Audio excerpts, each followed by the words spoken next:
21 septembre 2025. Je félicite les Guinéens qui ont répondu à l'unisson à l'appel des forces vives en refusant de s'associer à cette mascarade référendaire et de contribuer ainsi à un nouveau coup d'État contre la démocratie et la souveraineté populaire. Chacun aura pu constater par lui-même qu'il n'y a eu ni adhésion au parjure, ni complicité avec l'imposture. Cette résistance pacifique et ce désaveu cinglant doivent être suivis d'une lutte organisée pour libérer notre pays de la dictature et de la servitude. Je salue aussi avec gratitude la mobilisation héroïque de notre diaspora qui s'est levée partout, en Afrique, en Amérique, en Europe, pour dire non à la mascarade et oui à la démocratie. Ce prétendu référendum n'est rien d'autre qu'une légitimation à la Kalachnikov, un blanchiment du coup d'État.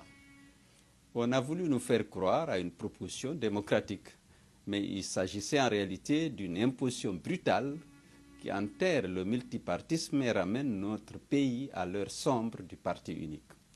Or, la Constitution est la colonne vertébrale d'une nation. On ne peut pas l'imposer au forceps à un peuple sans consensus, sans dialogue, sans débat.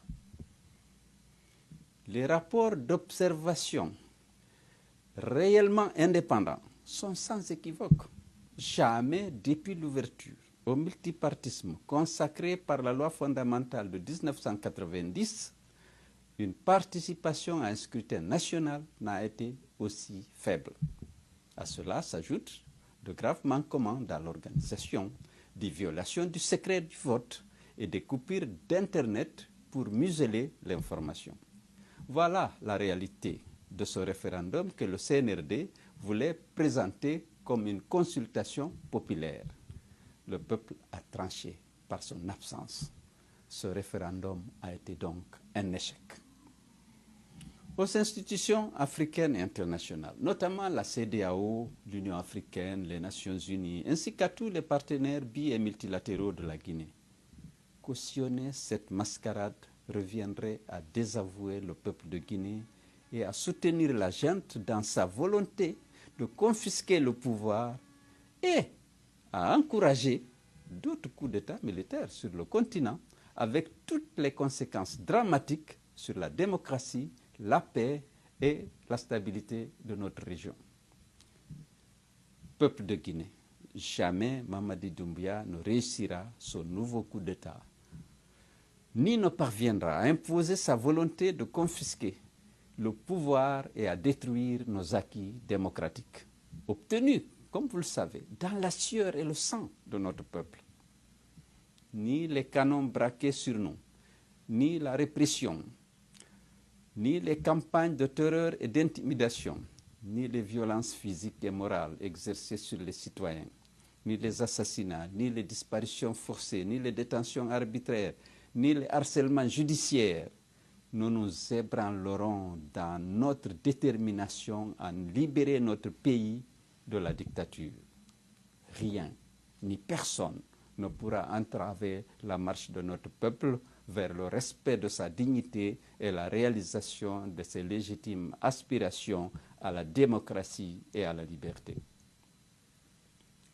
Je vous en fais le serment solennel et vous engage chacun et tous ensemble à croire à notre capacité à vaincre l'arbitraire et les forces du mal.